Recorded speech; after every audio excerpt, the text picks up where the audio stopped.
Welcome and thank you for joining us for this special edition of We Get Work, live from Jackson Lewis's Corporate Counsel Conference, CCC2023, at the Waldorf Astoria Monarch Beach Resort in Orange County, California. What follows are high-level conversations on conference programs and why they were important topics to present now. In this episode, our Jackson Lewis lawyers share what employers are thinking as they discuss the conversations around the CCC Roundtable. Amanda Simpson, Linda Carlozzi, and Doug Klein shared the talk around the Hospitality Roundtable, dealing with laws that are not so hospitable for employers. Laura Pearson-Scheinberg and Kelly Thomas talked through the issues at the Retail Roundtable, cresting the tidal wave of challenges toward a future of smooth selling. And Minnie Fu, Otieno Umbach, and John Sander explain cross-border remote work in the post-COVID era and what was discussed at the International and Immigration Roundtable. Good afternoon, and thank you for joining us for Jackson Lewis's We Get Work podcast live from CCC 2023. I'm here with Amanda Simpson, Linda Carlozzi, and Doug Klein. Good afternoon, everyone. Amanda, I'm going to start with you. Can you tell us a little bit about yourself, where you're from, and your practice at Jackson Lewis? Sure. So my name's Amanda Simpson. I'm a principal in the Orlando office in Florida. I also have the great pleasure of being the litigation manager, as well as serving as the co-leader of the hospitality restaurant group. As you can imagine with that role, I'm also a very active member in the class and collective action practice group and the wage and hour practice group. Thank you. Linda? Good afternoon. I'm Linda Carlozzi. I'm a principal in the New York City office. I'm also the co-leader of the fitness group, which is part of the hospitality practice. And my practice is primarily focused on labor relations. Doug? Good afternoon. My name is Douglas Klein. I'm the office managing principal of Jackson Lewis in New York City. I've been with Jackson Lewis since 2013. My practice is a mix between litigation defense with a focus in class and collective action defense, but as well as single plaintiff cases and advice and counsel. And I have a particular focus in the hospitality space in New York. Thank you. Amanda, the title of your presentation this afternoon for the Hospitality Roundtable was Dealing with Laws That Are Not So Hospitable to Employers. Can you provide our listeners with a brief summary of what you covered in your program and why it was important to present this topic in 2023 at CCC? Absolutely. So from an industry group perspective, we have been keeping an eye on trends not only on a federal level, but we're seeing a wave of state and local regulations that industry employers, after the last 3 years and having to recover from the effects of COVID, are now having to face. And we really reached out to the clients and asked, what keeps you up at night? And so we covered things like, organizing and how it looks and feels and walks a little bit differently these days. We talked about hot button wage and hour issues that are very nuanced and specific to the industry. We also talked about how, given the type of employee that is most attracted to the industry, you also have very unique claims when it comes to, what we all consider normal Title VII claims. The sexual harassment claims are very different within this industry. And so the topics we talked about covered nuances that our clients see every day and wanted to hear about what can they do from a preventative standpoint to avoid having to talk to us outside of this setting. Thanks, Amanda. Doug, given some of the challenges and the issues that Amanda just listed for us, what really resonated with our attendees during your presentation? I was very taken by the information sharing, for example, coming out of experience in litigation and how the attendees talked about efforts to change the way that they conduct training, for example, and the types of issues that they really focus on having employees talk about openly with them along the lines Amanda was alluding to, in a different way in this industry, right? It's the hospitality industry inherently. There's more collegiality often among people. There's often settings where alcohol is being served. We talked about how in an environment where tips are part of the culture, that certain hospitality employees may less likely to come forward with a sexual harassment complaint because it's a high valued customer and I don't want to make trouble, that kind of concept, and really working with employees to understand that the company still stands by you and those things aren't accepted, and that it takes a lot of work often in direct conversations with employees to have them appreciate that and buy into the belief that we really do support our people. Sometimes those lessons, fortunately, aren't learned until after there's been litigation or a government investigation. So certainly unique in that industry, but there was a lot of information sharing and lessons learned from clients who in this session, which was very informative. Thank you. Linda, what do you believe are some key takeaways employers should keep in mind when addressing these types of issues in their organizations? So I think some of the key takeaways were really finding a way that employees express their voice, and it was about employee engagement. All of our participants really strive to be employers of choice. And it is not only identifying what their social values are, but how do they live and breathe those social values, and how do they communicate that to their employees? Employees are very attuned to many different social issues, and they want to know that their employer is involved and does care. And in addition, I think that our participants took away a feeling that supervisory training, the folks that are interacting with the employees one-on-one, because there's different levels of management and supervisory structure, depending on whether it's a small company or a large company. Supervisory training is incredibly important in making sure that employees feel valued and feel that their opinion matters and their feedback matters.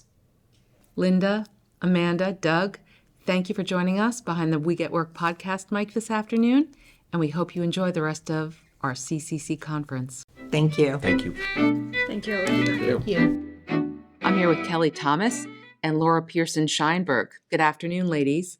Can you tell us each a little bit about yourself, where you're from, and your practice at Jackson Lewis?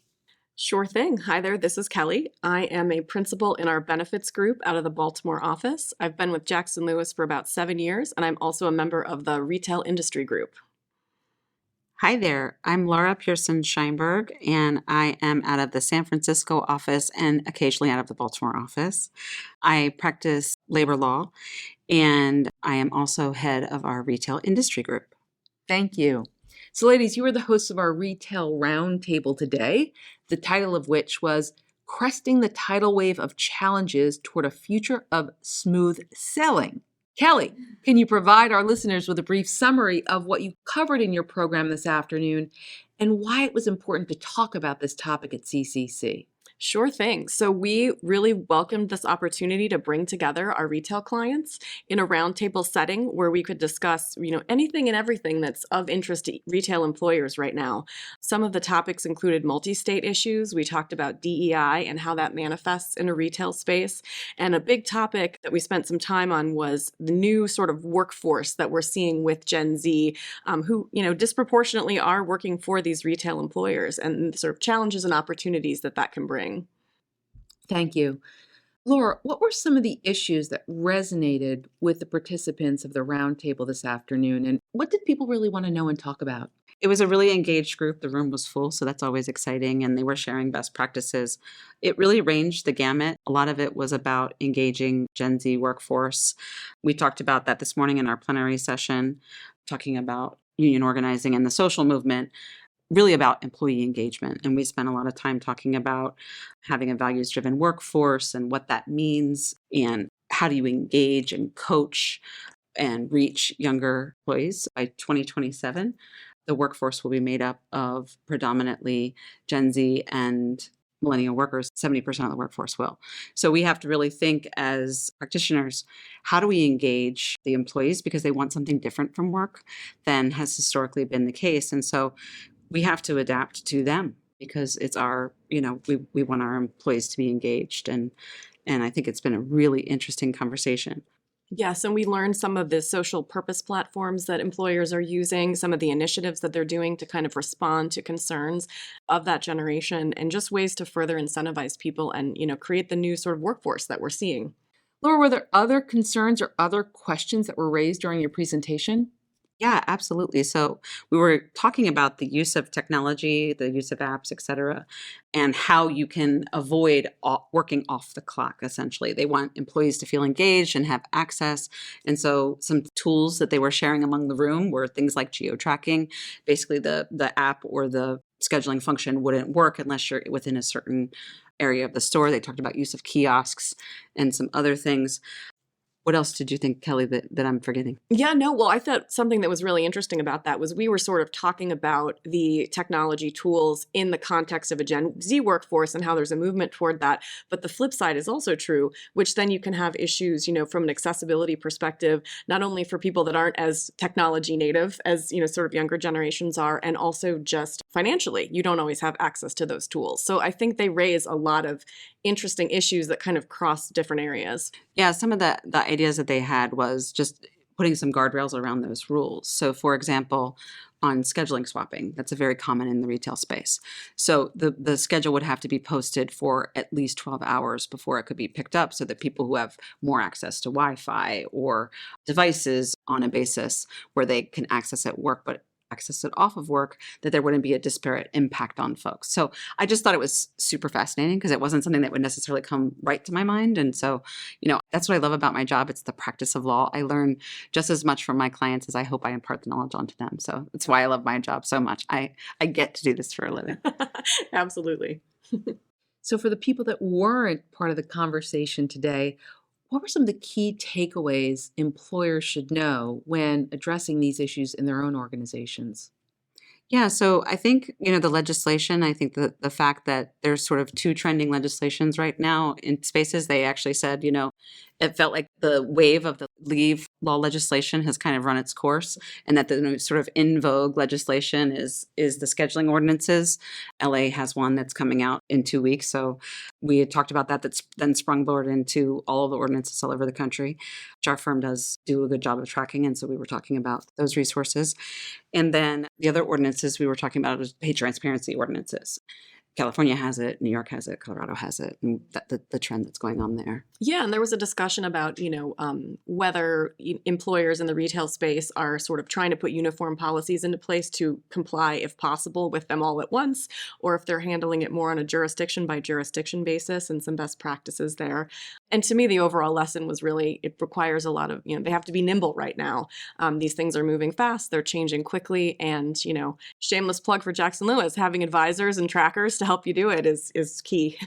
Well, that was going to be my next question. What are you and your Jackson Lewis colleagues doing to provide assistance to employers on these areas? So I think just having an industry group is really a big part of that, right? To have these spaces where our clients can come together and share best practices. I mean, that was the coolest part. It was the easiest part of my day. I just had to sit there as they engaged in this exciting dialogue. And it was really cool to just hear the different perspectives and, oh, yes, I'm doing that. And, so I think providing them a space and, of course, being that resource, right? We track it. We know the retailers.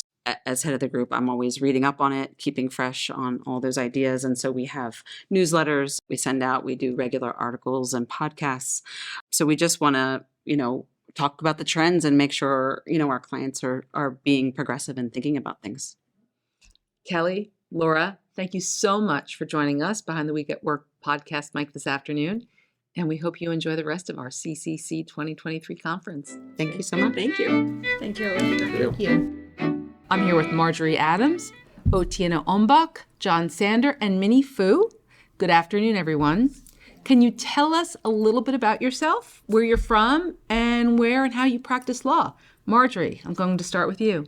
Certainly. Hi, it's wonderful to be here. I am currently at Ferring Pharmaceuticals. I'm the head of employment and litigation. I basically do everything employment and litigation there. I've been doing this for about 25 years at a number of life science and other companies and other industries. Thank you. Otieno. Yes, so my name is Otieno Ombok. I'm immigration principal with Jackson Lewis. I'm based out of the White Plains office, and I'm the co-chair of the immigration practice group. Thank you. John. I'm John Sander, and I'm the co-leader of the International Employment Practices Group at Jackson Lewis, and I work out of the New Jersey and New York offices. And Minnie. I'm Minnie Fu. I'm a principal at the Washington, D.C. office, and I'm an immigration attorney and currently co-chair our international employment. Thank you. John, the title of your presentation today was the International and Immigration Roundtable, Cross-Border Remote in the Post-COVID Era. Can you tell us a little bit about your presentation and why you came together to present this topic at CCC? Sure. What we have found, and this began during the COVID era, but it's continuing post-COVID, which is this enormous desire for advice on cross-border remote work. It's just becoming a very important issue for so many of our clients. Employees want to travel cross-border. Employers want to know to what extent they can accommodate them, and certainly for particularly younger employees, it can be a matter of recruitment and retention to be able to satisfy that need. And so we did it in the form of a roundtable because the questions, although there are many legal questions, they are very practical also. And so we wanted to bring together in-house and former in-house people like myself to talk about how it really works in the real world. And so we had a very good session, I think, today, and I think we all got a lot of new ideas. Thank you. Minnie, what were some of the important issues that resonated with our audience, or what are some of the challenges that they discussed facing in their workplace? We discuss cross-border remote work, and the very first thing is we obviously talk about whether a person can work in a foreign country legally. So then we discuss the digital nomad or people who go back to their home country to work, or people who just want to go to a third country to work and also take a vacation. So I think what attendees are very interested is learning what are the implications for employers, for companies. And once they have that knowledge, what do they do with this? Do companies need to have a policy? What kind of policy, the duration, what are the considerations? And we receive a lot of the interaction, people ask a lot of questions, and so we're able to really address that. Marjorie, were there other concerns or questions that were raised, or coming from the in-house perspective, what were some of the comments that were shared during your roundtable? I felt that most people were looking for a practical way to deal with this situation. If they have guidelines in place, were they the guidelines that most others had, or whether to adopt a policy. That's been my own personal experience at a number of companies where we have a policy that's changed a lot during COVID, but in the end, what most of my companies have done that I've worked with is they basically come up with a way to assess the multitude of risks that are there. Immigration is a big, big concern. However, whether people will have benefits, tax implications of being in a certain jurisdiction, and tax implications aren't just for the individual, but also for the company. And whether, by virtue of allowing somebody to work in another jurisdiction for a matter of time, whether that's going to require the company to actually set up a legal entity there. So we talked a lot about practical approaches to that, and one of the things that I think people focused on was how long, if someone's going to a different jurisdiction, at what point do you use a multitude of resources to do an assessment? And my own experience has been over 30 days is when we usually do that assessment in-house, and we go to the employee and ask them to either change their plans to make it less time in the jurisdiction, or to think about some of the possibilities the ramifications from choosing to go to another jurisdiction. Thank you. Otieno, given everything that John and Minnie and Marjorie just discussed, what are the key takeaways that employers should keep in mind when addressing these issues at their own organizations? Yeah, I think one of the key takeaways that came out of the session was that employers need to have guidelines and internal policies for addressing these issues.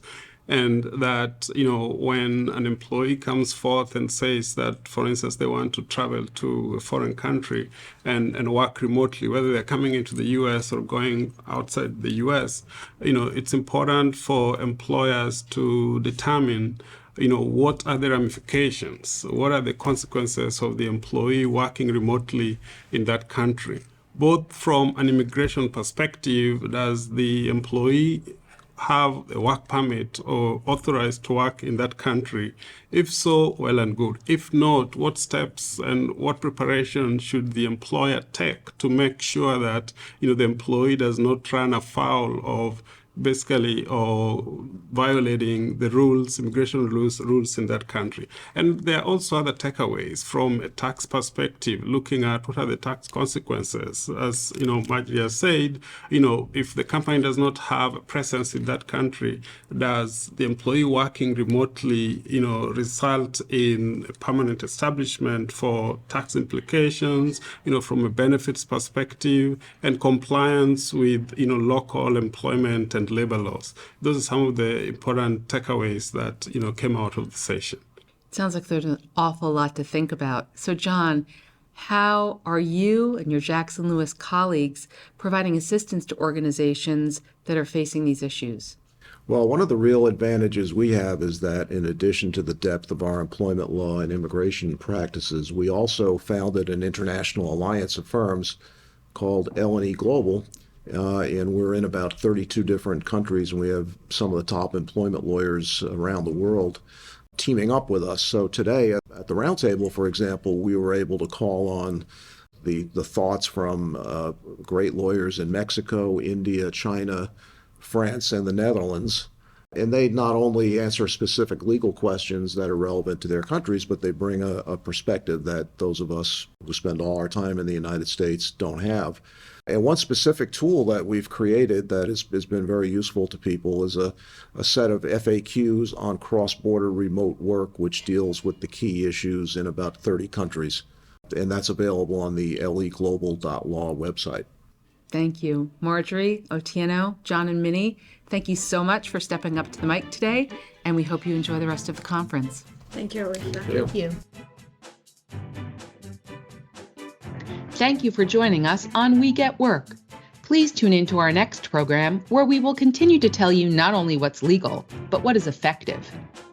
We Get Work is available to stream and subscribe on Apple Podcasts, Google Podcasts, Libsyn, Pandora, SoundCloud, Spotify, Stitcher, and YouTube. For more information on CCC or the topics and issues discussed on this podcast, please reach out to your Jackson Lewis attorney or visit jacksonlewis.com. As a reminder, this material is provided for informational purposes only. It is not intended to constitute legal advice, nor does it create a client-lawyer relationship between Jackson Lewis and any recipient.